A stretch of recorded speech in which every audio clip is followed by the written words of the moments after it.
Salam tout le monde, salam, c'est Yacine, j'espère que vous allez bien. Alors, dans cette vidéo, je vais faire un petit mélange de politique et de religieux. Dans ma vie, j'en ai fait de la politique, voilà, j'étais à l'UPR et voilà, je suis un passionné de politique et d'économie. Bien, et voilà. Donc, dans cette vidéo, je vais faire un mélange entre religion et politique, d'accord? Parce que pour moi, un musulman, il doit être politisé. Politisé dans le bon sens du terme. Je parle pas de ces saloperies de francs-maçons, etc. Moi, je parle de politique dans le vrai, dans le bon sens du terme. Voilà, qu'on soit d'accord.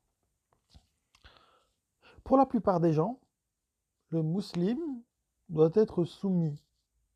Vous savez, dans les traductions, ils vous traduisent, voilà, je me suis aslem, je me suis soumis. Voilà. Par exemple, on dit les prophètes les nabis qui se sont aslem, voilà, ahkam avec la Torah pour ceux qui se sont houden. Euh, Aslam ne veut pas dire soumis. Aslam veut dire s'éveiller. D'accord? Aslam, en tout cas pour moi, comment j'ai travaillé dessus, ça m'amène à être éveillé. C'est ça en fait, Aslam. Quand tu passes le salam à quelqu'un, c'est pas tu lui souhaites la paix, c'est tu lui souhaites l'éveil, le fait de s'élever spirituellement. Dans le Coran, on nous dit de suivre la doctrine d'Abraham, le millet d'Ibrahim. Bien. Il s'est pas soumis, Abraham. Il s'est éveillé. Par quoi? Par la réflexion. Il a réfléchi, il s'est éveillé. L'histoire d'Abraham, c'est un éveil spirituel, l'histoire d'Abraham. Il a réfléchi, il a observé, il s'est éveillé. Il a compris que tout était des conneries, il a fait référence à aucun imam, à aucun savant, tout seul, par la réflexion, il s'est éveillé. Donc, un musulman, il doit être quoi? Il doit être éveillé. Et pas seulement en termes de spiritualité, mais aussi en termes politiques pour moi. Je vais vous expliquer pourquoi. Parce que dans le Coran, on a des nabis qui se sont occupés des problèmes des gens de leur époque. Moussa, par exemple, s'est occupé des problèmes des Bani Israël. On nous dit à la fin de la sourate 9 on apprend à la fin de la sourate 9 que le Nabi, il s'intéressait aux problèmes des gens.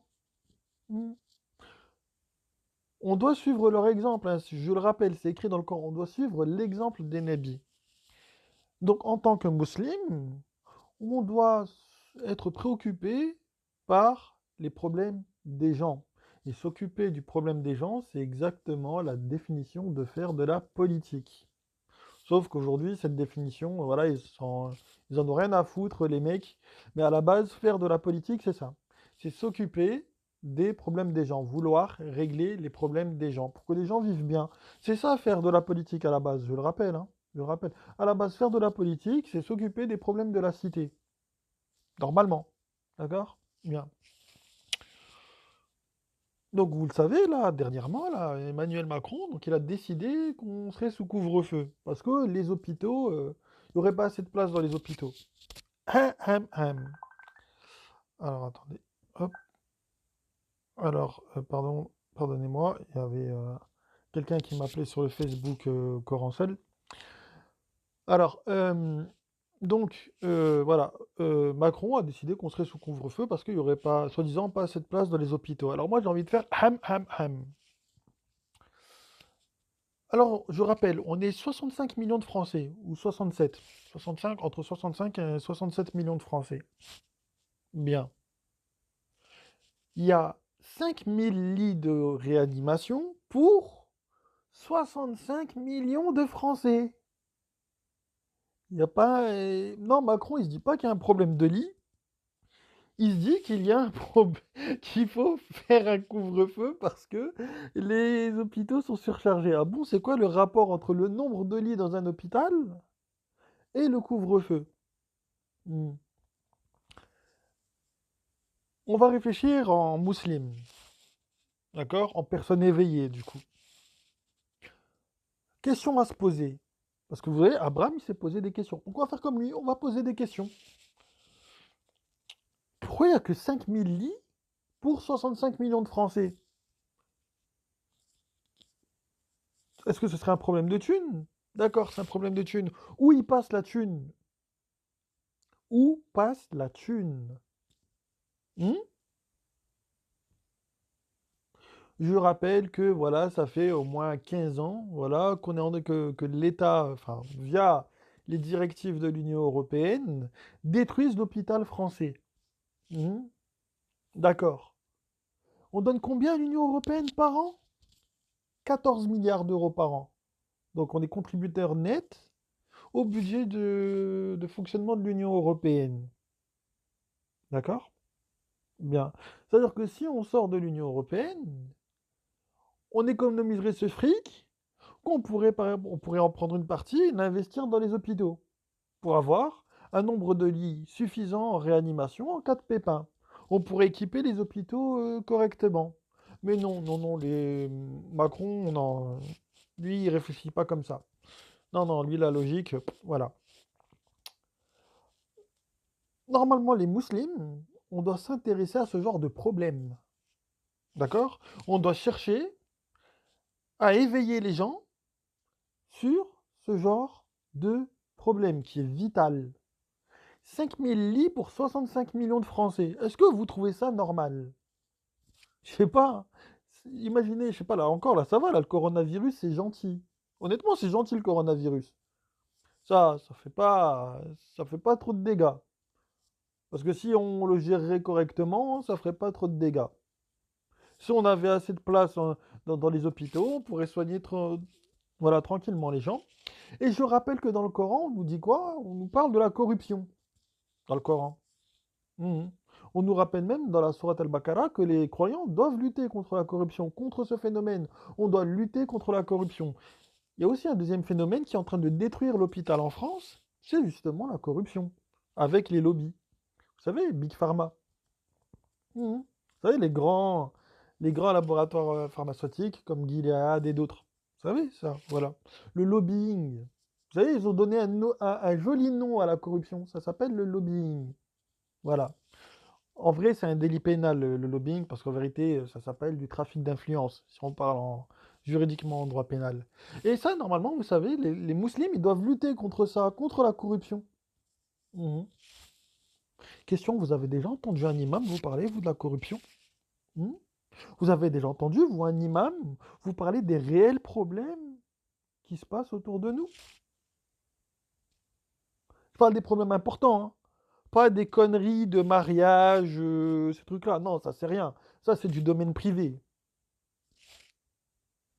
Est-ce que vous avez déjà entendu un imam vous parler des réels problèmes de notre pays, qui est la France, hein, d'accord? Ok. Est-ce que les imams, ils ont... Parce que pour les imams, la France, c'est un pays de mécréants. C'est tout, ni plus ni moins. Bien. Est-ce que dans le Coran, on nous demande d'agir en tant que musulmans en faisant une distinction fondée sur le sexe ou sur l'origine de la personne, ou ne serait-ce même que sur sa religion? Ah non, je crois pas.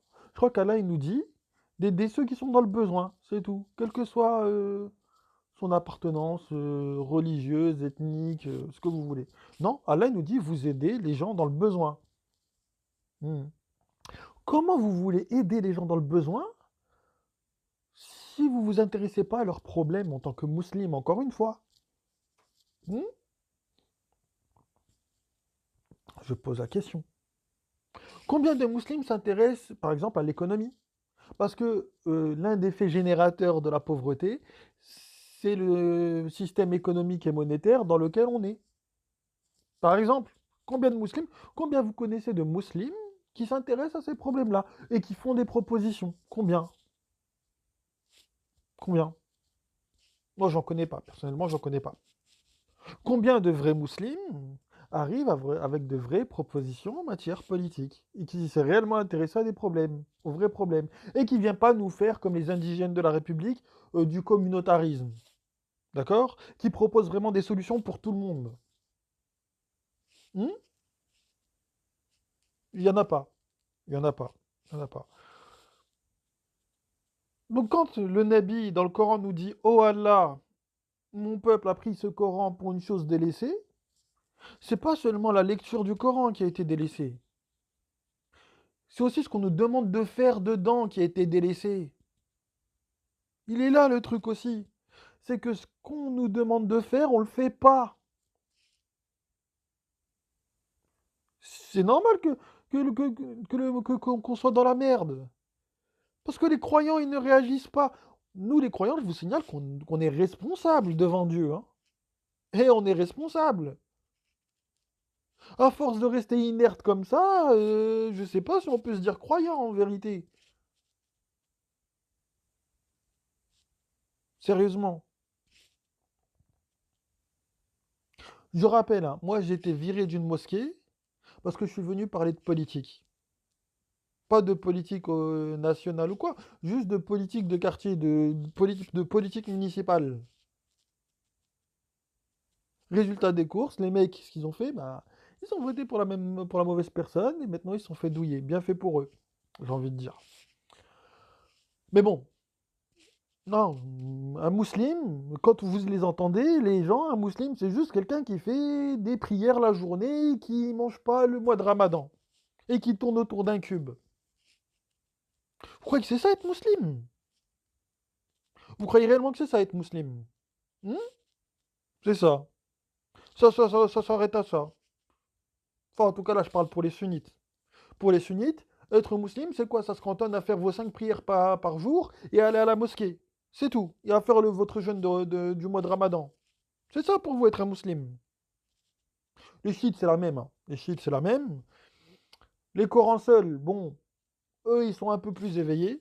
Ceux qui suivent, ceux qui sont, voilà, Coran seuls, ils sont un peu plus éveillés. Mais bon, moi, je suis un peu frustré parce que souvenez-vous, dans mon ancienne chaîne, j'ai appelé à des actions concrètes que tout le monde pouvait faire, notamment la création, par exemple. Je voulais créer une école pour que les gamins n'aient pas d'éducation sexuelle à l'école. Qui m'a suivi? À part 2 personnes, il n'y a personne qui est venu m'aider, hein. Il y a une personne, voilà, que je remercie encore aujourd'hui, qui m'a apporté des bouquins, d'accord?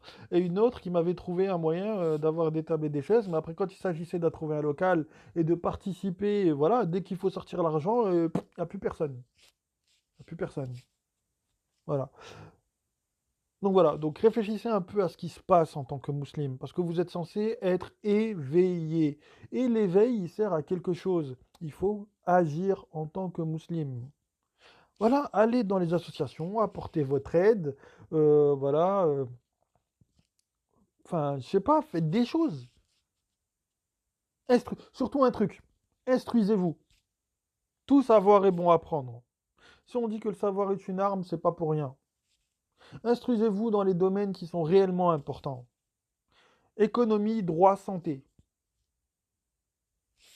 Voilà, économie, droit, santé. Parce que c'est là où les choses, elles se jouent. Voilà, c'est là où les choses, elles se jouent. Économie, droit, santé. Instruisez-vous dans ces domaines. C'est primordial, c'est important. C'est important. Sérieusement, c'est important. Je pense même que je vais commencer à en parler sur la chaîne, finalement. Je vais commencer à parler d'économie, de droit et de santé.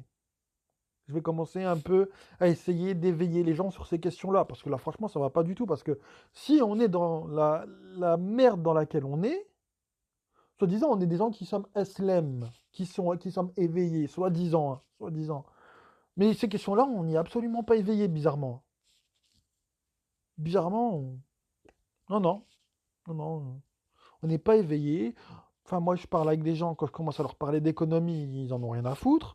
Quand je leur parle de santé et de médecine, par exemple, quand je les alerte sur les vaccins, sur la nutrition, ou quand je suis venu avec le bouquin là, de protocole de prévention contre le cancer du docteur André Guernez, par exemple, on me dit on peut rien faire. Bah si, on peut faire quelque chose.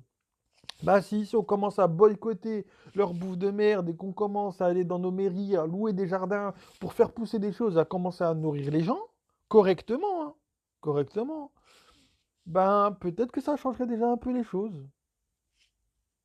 Vous savez, il y a un truc, c'est que Vous savez l'histoire du fameux caillou dans la chaussure ou le grain de sable dans la machine qui bloque les rouages, vous savez?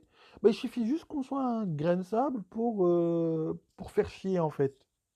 Si on pouvait juste commencer à les faire chier. Juste ça. Juste ça. Si on pouvait commencer, nous les musulmans, si on pouvait ne serait-ce qu'être un peu embêtant pour le système, vous voyez? Comme ça, quand ils vont se dire, juste, vous savez, être des genres de lanceurs d'alerte. Vous voyez? Si les gouvernants se permettent de faire les conneries qu'ils font et qu'ensuite nous on subit, c'est parce qu'on n'est pas éveillé à certaines questions. Et oui, et oui. Voilà. C'est pour ça qu'il faut être eslem. Il faut être éveillé. Il faut être éveillé, comme il nous est demandé dans le Coran. Et oui, le Coran, c'est pas juste un bouquin. D'accord? Le Coran, c'est pas un roman. Tiens, ce sera mon nouveau slogan, ça. Le Coran, c'est pas un roman. D'accord? Le Coran, moi, je le prends comme un manuel d'instruction, d'accord? Qui t'éveille spirituellement. Et de cet éveil, il faut en faire quelque chose de concret. Voilà. Donc, prenez cette vidéo, voilà, comme entre guillemets un appel, voilà, à se rassembler. D'accord? Un appel entre guillemets à l'union, on va dire ça comme ça. Des gens soi-disant SLM. Et, euh, et voilà. Donc voilà. Donc réfléchissez un peu à tout ce qui se passe. Pourquoi, pourquoi il y a tout ce qui se passe? Pourquoi? Pourquoi? Hmm. 5 milliers de réanimation pour 65 millions de Français. Putain, on est fort. On est très très fort. Très très fort. Ouais, l'année dernière, il y avait autant de morts de... Non, pas l'année dernière, il y a 2 ans, il y avait autant de morts de la grippe que du coronavirus, hein. Il y avait pas toutes ces conneries-là. Donc réfléchissez un peu. Intéressez-vous aussi à ceux qui s'intéressent à l'économie, aux mini-bots en Italie. Mhm. Ouais, ouais, parce qu'ils sont en train de sortir doucement, tranquillement de l'euro, les Italiens, et on n'en parle pas. Ouais, intéressez-vous aussi aux questions monétaires, avec l'euro. Qu'est-ce qui se passe avec l'euro? Quel est le problème avec l'euro? Pourquoi l'euro va nous péter à la gueule? Etc., etc., etc. Voilà, il faut s'éveiller à toutes ces questions. En tant que musulman, on doit être éveillé à toutes ces questions. On doit être instruit. J'aime bien, il y a une phrase de Nasreddin Boutamina que j'aime bien, qui dit dans une vidéo, le rôle du musulman, c'est d'être au service de l'humanité. Ouais, on doit aider les gens. On doit aider les gens. On doit même protéger les gens. On doit avoir un rôle protecteur pour eux. Et ouais, et ouais, il est là, le musulman. Il est là. Voilà. Sur ce, bah moi je vous passe le salam et je vous dis à une prochaine. Salam.